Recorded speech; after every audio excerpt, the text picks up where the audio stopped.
once you've got the frame all in place, this has had 24 hours to go off now, so that's nice and secure, and we can think about putting the gates on. First thing you want to do is put your t-hinges on. Going to need to use your 5x40 screws. And if you have a look at these gates, you'll see the bracing on the gates. You want the angular pieces of timber to go from the hanging side to the outside frame, because the weight of the gate is going to be pushing down on this right hand side, and that brace is going to support that. If you had it the opposite way around, the brace wouldn't be supporting the right side, so make sure you've got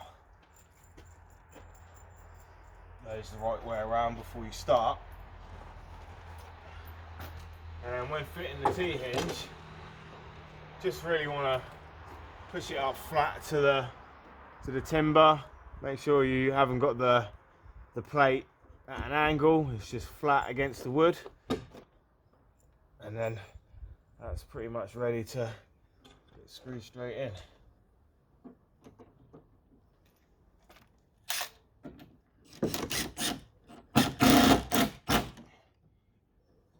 And then once you put the first screw on, make sure it's straight and square against the timber, and then keep on putting the rest of your screws in.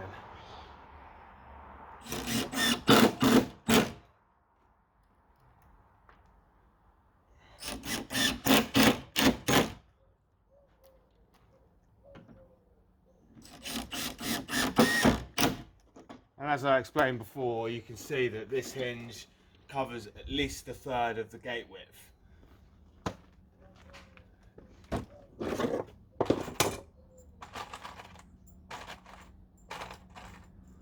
And then you just do exactly the same with the bottom hinge. Flush and square up against the timber.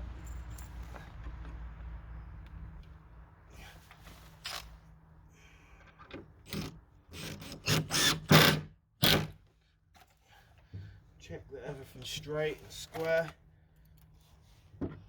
Next screw in.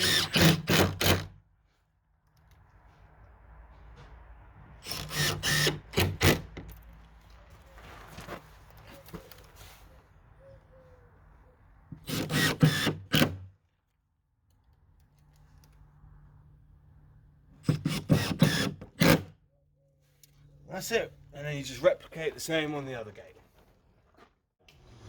We've got the hinges on the gate now, on both gates, and we're ready to now put it in position and get it screwed onto the post.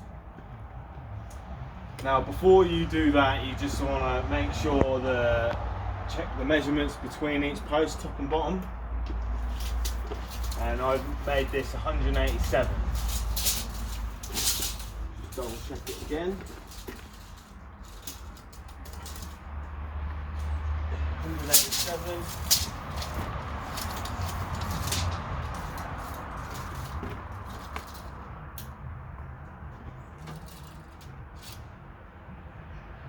Bang on 187 top and bottom. Now the gates are 92 each, so you've got two gates at 92, which is going to leave us 3 centimeters spare. And you want a 10mm gap each side of the gate and in the middle. So that adds up to 187, so that's perfect. Now we've got a 195 centimeter gate here, and the space from the slab here to the bottom of this header bar is 2 meters. So that's going to leave us with our 5 centimeter gap at the bottom, give or take. So before offering the gate up to the post, I've just got 2 5 centimeter pieces of timber resting on the bottom, and then I've just levelled across to make sure that they're level. And so when I offer up the gate, it should slot in there perfectly, maybe leaving a 5mm gap at the top here, about 4.5, 5 centimetres at the bottom. So I'll do that now.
And then that's one gate fitted on perfectly. And then essentially you just repeat the same on the opposite side.